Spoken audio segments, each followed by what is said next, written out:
ডিম পাড়া শেষ হয়ে গেছে, ডিম পারবে না, বসে বসে আছে।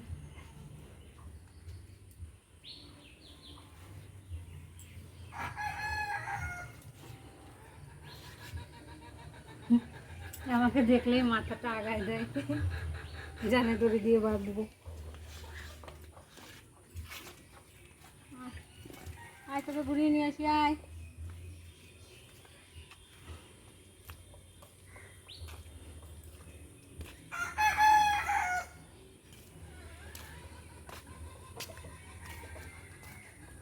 খাবি মাছ খাবি? হ্যাঁ।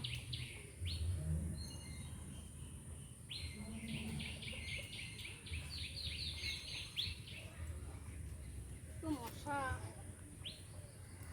এই জন্যই তো তোকে বাইরে আনি না, তো মশা।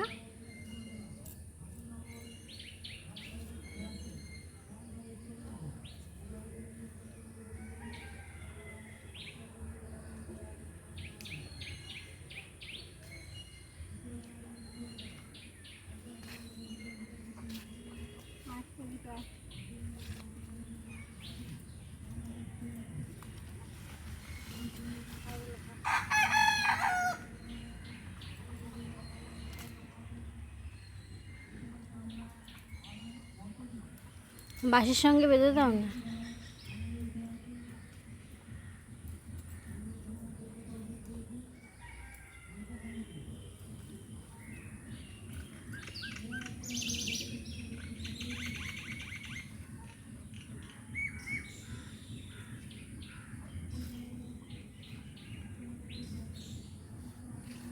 ছাগলটাকে বেঁধে রাখলাম বাগানের দিকে, অনেক দিনই 3-4 দিন হলো যাওয়া হয়নি, বৃষ্টি পড়ছে একভাবে, একটু ঘুরে দেখে আসি।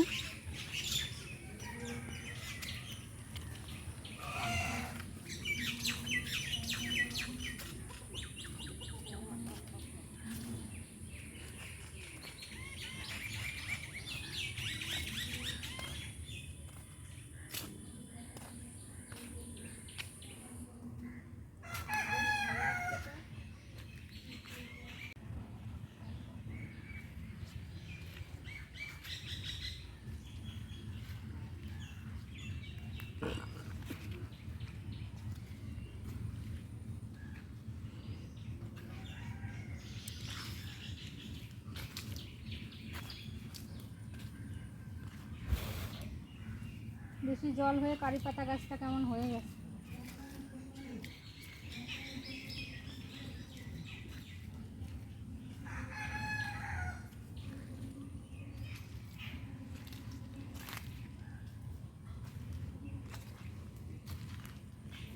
এটাই খুব ভালো পাতা হয়েছে, দেখুন কত সুন্দর সবুজ কারি পাতা হয়েছে। ওটা বাড়িতে নিয়ে যাব, ভেজে চানাচুরের সাথে মিশাবো। চানাচুরে খুব সুন্দর একটা গন্ধ হবে। মুড়ি মাখার সময় ভেজে গুঁড়ো করে রেখে দিলেও খুব ভালো লাগে খেতে।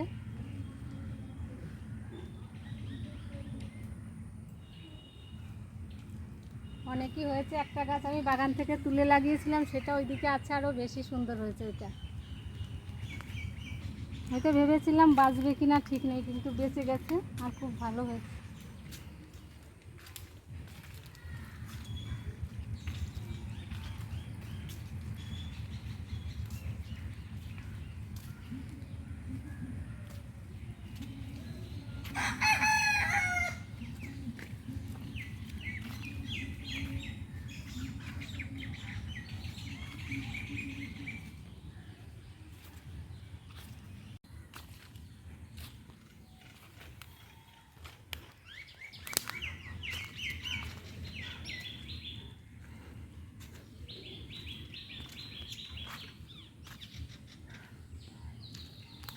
এই দেখুন, এই কারি পাতা গাছটা আমি জঙ্গল থেকে তুলে এনে লাগিয়েছিলাম, কত বড় হয়েছে। এটার পাতাগুলো আরো বেশি বড় বড় হয়েছে।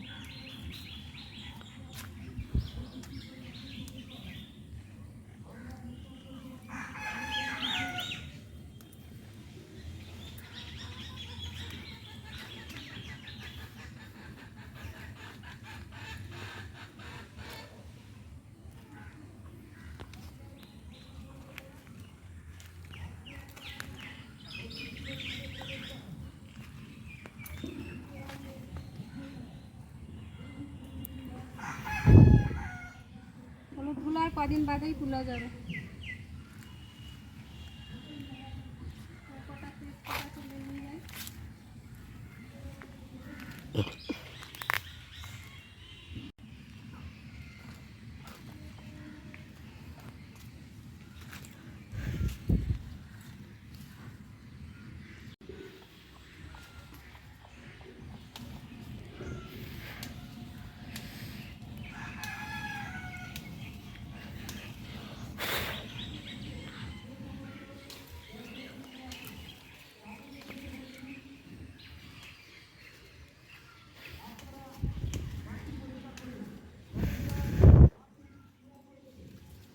কাঁচা তেজপাতা, সুন্দর গন্ধ।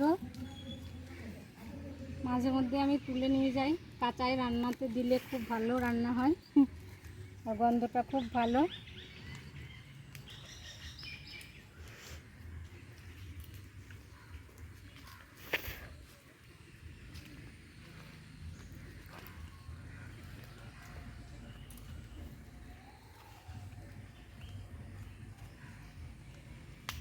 এই দেখুন, এটা লাগিয়েছি, এটা 12 মাসে কাঁঠাল।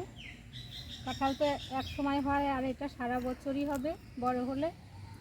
এইবার বর্ষাতেই এটাকে লাগানো হয়েছে, দেখা যাক কেমন কাঁঠাল হয়।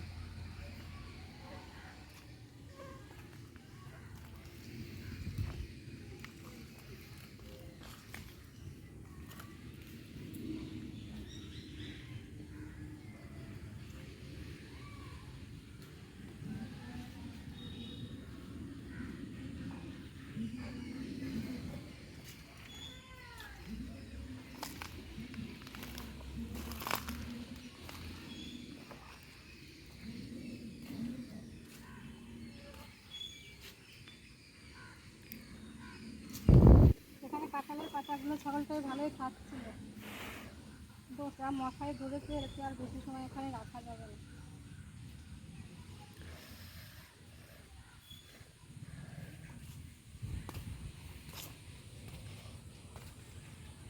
কত মশায়ের গায়ে, একে বাইরে রাখলে গায়ে যতটুকু রক্ত হয়েছে তার মশাই খেয়ে নেবে। তাহলে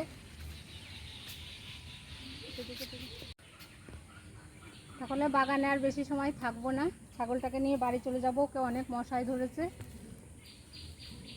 আজকের পর্বটা এখানেই শেষ করছি, আগামী পর্বে আবার দেখা হবে। এত সময় আমার সাথে থাকার জন্য অনেক অনেক ধন্যবাদ। সকলে ভালো থাকবে।